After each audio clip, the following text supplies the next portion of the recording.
Hello বন্ধুরা, কেমন আছো? নিশ্চয়ই খুব ভালো আছে। তোমাদের সাথে ছোট্ট একটা ভিডিও শেয়ার করতে আসলাম। তো আমি এখানে এসেছিলাম হবিপুর আলমডাঙ্গা, এটা হলো।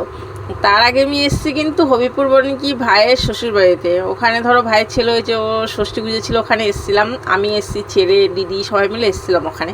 তো ওখান থেকে পুজো টুজো যাই হোক হয়ে গেছিলো, খাওয়া দাওয়া করে বাড়িতে এসেছিলাম। বাড়িতে এসে দেখলাম মা বাড়িতে নেই, মাও বাড়িতে ছিল না, মা ডাক্তার দেখাতে গেছিলো।